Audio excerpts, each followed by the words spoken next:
7 जुलाई 1896 बॉम्बे की times of India अखबार में एक विज्ञापन छपा।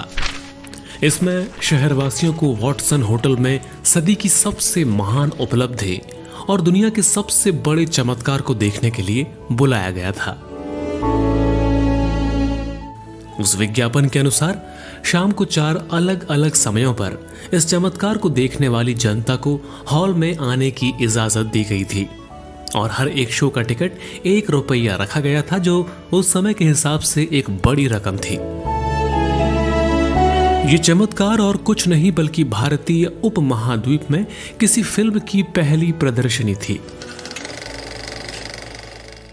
7 जुलाई 1896 की शाम 6 से रात 10 बजे तक हुए 4 शो में लोगों को कोई नाच गाना, बेहतरीन डायलॉग या कोई फास्ट एक्शन देखने को नहीं मिला, बल्कि उस रात दिखाई जाने वाली film arrival of a train यानी ट्रेन का आगमन थी। उस समय वो फिल्में ज्यादातर एक ही घटना के बारे में होती थी, जो पहले वर्ल्ड वॉर और उसके बाद कई सालों तक सिनेमा घरों में दिखाई जाती रहीं। ये कार्यक्रम पहली बार उस बंबई में हो रहा था जिसे आज मुंबई कहा जाता है, और आज इसकी गिनती दुनिया के सबसे बड़े फिल्म निर्माण केंद्रों में होती है, जहां हर साल हॉलीवुड से भी ज्यादा फिल्में बनती हैं।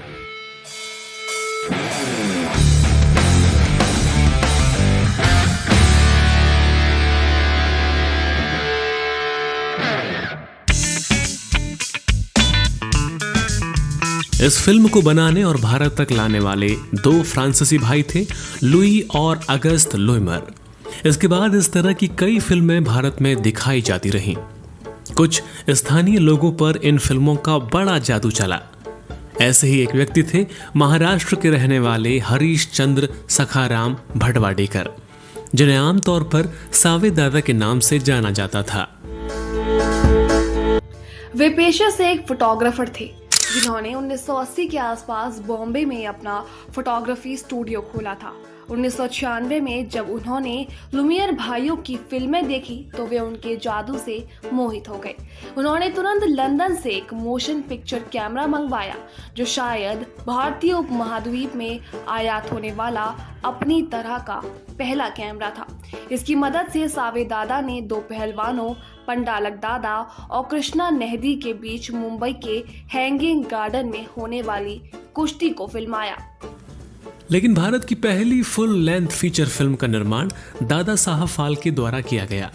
वो भारतीय भाषाओं और संस्कृत के विद्वान थे, जिन्होंने संस्कृत महाकाव्यों के तत्वों को आधार बनाकर 1913 में एक मराठी मूक फिल्म राजा हरिश्चंद्र बनाई। इस फिल्म में पुरुषों ने ही महिलाओं का किरदार भी निभाया। 3 मई 1913 को दिखाई गई इस फिल्म को बेहद सफलता मिली और इसने और ज्यादा फिल्म बनाए जाने के अवसर दिए। भारतीय फिल्म जगत में एक बड़ा दिन तब आया जब 14 मार्च 1931 को अर्देशिर ईरानी ने पहली भारतीय बोलती फिल्म आलमारा रिलीज की। 1932 में टॉलीवुड का नाम बंगाली फिल्म इंडस्ट्री के लिए रखा गया था, क्योंकि ये टॉलीगंज नाम की हॉलीवुड के साथ तुकबंदी थी। टॉलीगंज तब भारतीय फिल्म उद्योग का केंद्र था। हालांकि जल्द ही बॉम्बे ने टॉलीगंज को फिल्म इंडस्ट्री के केंद्र के रूप में पछाड़ दिया, जो बॉलीवुड के नाम से मशहूर हुआ।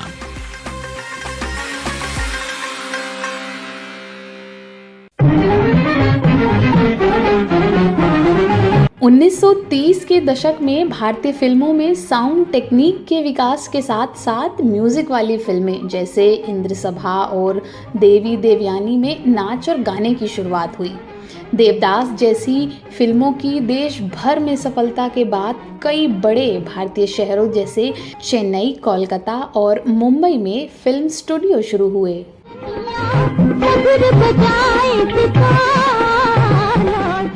तुकाराम के आध्यात्मिक जीवन पर आधारित 1936 की फिल्म संत तुकाराम 1937 में वेनिस फिल्म समारोह के दौरान दिखाई गई, जो किसी अंतर्राष्ट्रीय फिल्म समारोह में दिखाई जाने वाली पहली भारतीय फिल्म बनी।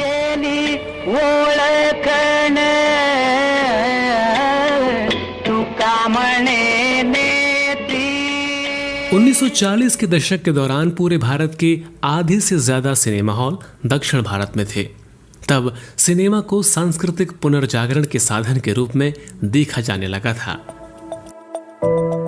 भारत की आजादी के बाद एस.के. पाटिल समिति ने वित्त मंत्रालय के अंतर्गत फिल्म फाइनेंस कॉरपोरेशन की स्थापना की सिफारिश की, जिसे मानते हुए 1960 में पूरे भारत के प्रतिभाशाली फिल्मकारों की आर्थिक मदद के लिए इसकी स्थापना की गई। इससे पहले भारत सरकार ने 1948 में फिल्म डिवीजन की स्थापना की थी। कम्युनिस्ट झुकाव वाले एक कला आंदोलन इंडियन पीपल्स थिएटर एसोसिएशन ने 1940 और 1950 के दशक में फिल्मों को एक नया रूप दिया। इसमें विजन भट्टाचार्य का न बनना, जो बंगाल के अकाल पर आधारित था, जैसे कई रियलिस्टिक नाटकों ने भारतीय सिनेमा में यथार्थवाद की जड़ें मजबूत की। इसका एक उदाहरण ख्वाजा अहमद अब्बास की धरती के लाल 1946 से देखा जा सकता है।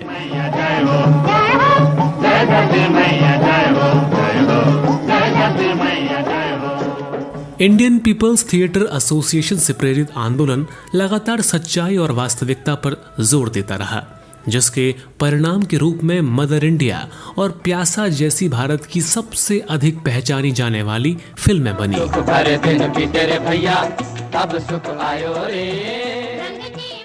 इसके साथ ही कमर्शियल हिंदी सिनेमा फलने फूलने लगा। इसमें राज कपूर की बेहद अहम भूमिका रही। इन फिल्मों ने मुख्य रूप से भारत में वर्किंग क्लास के शहरी जीवन से जुड़े सामाजिक विषयों को दिखाया। जहां एक ओर आवारा ने बॉम्बे को एक अच्छे और बुरे दोनों तरह के शहर के रूप में दिखाया, तो वहीं प्यासा ने शहरी जीवन के बनावटीपन की आलोचना की। आवारा हूँ या गर्दिश में हूँ, आसमान का तारा हूँ। 1957 में महबूब खान के द्वारा बनाई गई फिल्म मदर इंडिया पहली भारतीय फिल्म थी जिसे अमेरिका के academy of motion pictures art and sciences के सर्वश्रेष्ठ विदेशी भाषा फिल्म के अकादमी पुरस्कार के लिए नामांकित किया गया था। इस फिल्म ने दशकों से हिंदी सिनेमा की परंपराओं को दिखाया। इसने डकैत फिल्मों की एक नई स्टाइल को जन्म दिया। 1961 में दिलीप कुमार की फिल्म गंगा जमुना ने कानून के खिलाफ पक्षों पर आधारित दो भाइयों के विचारों को दिखाया, तो वहीं 1958 में बिमल रॉय की फिल्म मधुमती ने पश्चिमी लोकप्रिय संस्कृति में पुनर्जन्म को लोकप्रिय बनाया। अभिनेता दिलीप कुमार 1950 के दशक में सबसे मशहूर हुए और उस समय के सबसे बड़े भारतीय फिल्म स्टार बने।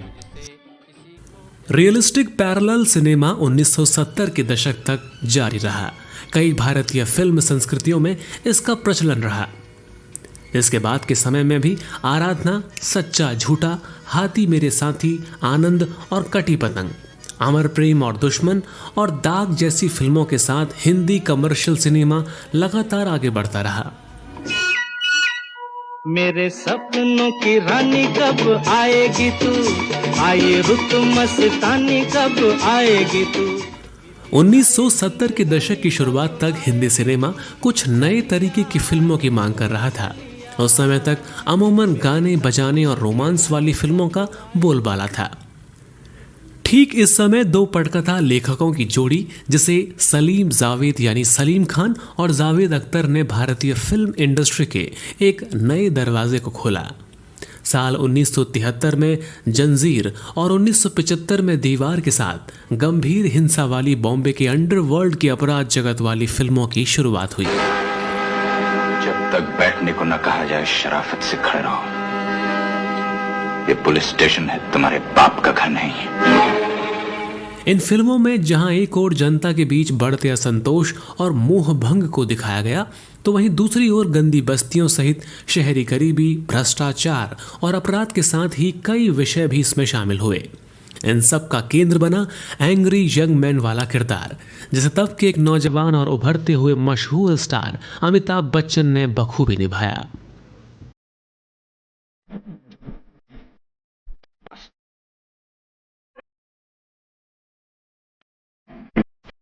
उन्नीस 1970 के दशक के मिड तक मेन स्टार के रूप में अमिताभ बच्चन ने अपराध वाली एक्शन फिल्मों जैसे जंजीर और शोले से अपनी मजबूत छवि बनाई। दोस्ती हम नहीं तोड़ेंगे, तोड़ेंगे दम मगर तेरा साथ ना। बॉलीवुड शब्द 1970 के दशक में गढ़ा गया था, जब बॉम्बे में बनी कमर्शियल हिंदी फिल्मों की परंपरा तैयार हुई। इनमें नासिर हुसैन और सलीम जावेद की मसाला फिल्म शैली का निर्माण था, जो action, comedy, romance, drama, melodrama और संगीत के एलिमेंट्स को जोड़ती थी।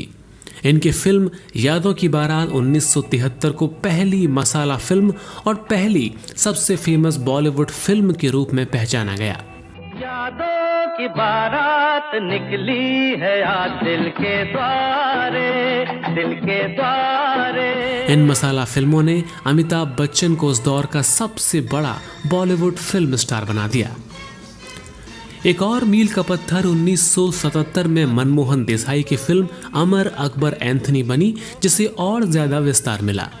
होनी कर दे होनी को अनहोनी, एक जगह जब जमा हो तीनों। 1980 के दशक के आखिर में हिंदी सिनेमा एक बार फिर कुछ नए की मांग कर रहा था। फिल्मों में बढ़ती हुई हिंसा, गानों की मधुरता में गिरावट और वीडियो के चोरी बढ़ने की वजह से बॉक्स ऑफिस के टर्नआउट में गिरावट आई, जिसकी वजह से मिडिल क्लास परिवार की ऑडियंस का थिएटर जाना बहुत कम हो गया। तभी एक मोड़ भारतीय ब्लॉकबस्टर 1982 में डिस्को डांसर के साथ आया, जिसने इंडियन सिनेमा में डिस्को म्यूजिक की एरा की शुरुआत की।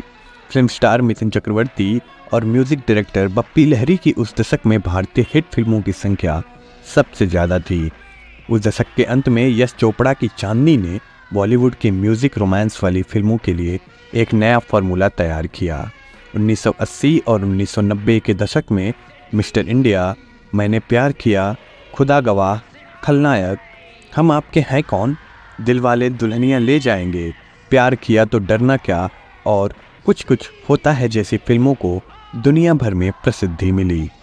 1990 के दशक के अंत में बॉलीवुड में पैरेलल सिनेमा की शुरुआत फिर हुई, जिसका मुख्य कारण 1998 की सत्या और 1999 की वास्तव जैसी अपराध फिल्मों की सफलता थी। इन फिल्मों ने मुंबई नोयर नामक एक स्टाइल की शुरुआत की, जो शहर की सामाजिक दिक्कतों को दिखाती है। 50 तोला कितना? 50 तोला। 1990 के दशक में तीन सबसे बड़े बॉलीवुड फिल्म सितारे यानी तीन खान, आमिर खान, शाहरुख खान और सलमान खान ने सबसे फेमस 10 सबसे ज्यादा कमाई वाली बॉलीवुड फिल्मों में अभिनय किया और 1990 के दशक से भारतीय बॉक्स ऑफिस पर ये स्टार हावी रहे। 2000 और 2010 के दशक में कई लोकप्रिय अभिनेताओं की एक नई पीढ़ी का उदय हुआ।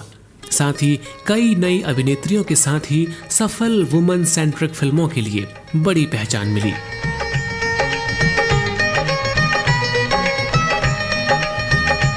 इस बीच दक्षिण भारतीय फिल्मों और भारत की अन्य रीजनल फिल्मों ने बड़े स्तर पर भारत और दुनिया भर में अपनी छाप छोड़नी शुरू की। गली गली तेरी लाहौर जली,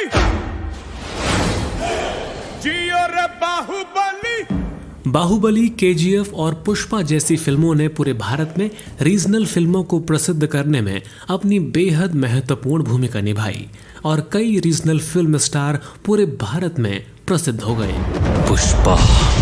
पुष्पराज, मैं झुकेगा नहीं। अंदाजन आज भारत में सभी भाषाओं को मिलाकर तकरीबन 1600 फिल्में प्रतिवर्ष बनती हैं और भारतीय फिल्में दुनिया भर में सबसे ज्यादा देखी जाती हैं। आज भारत की फिल्म इंडस्ट्री 192 बिलियन रुपयों का बाजार है। भारतीय सिनेमा आज लगातार आगे बढ़ता जा रहा है और नए नए प्रयोग के साथ खुद को निखार रहा है, जो लंबे समय से भारतीय फिल्म जगत की तरक्की का एक पहलू है। Atul Shah, DD news.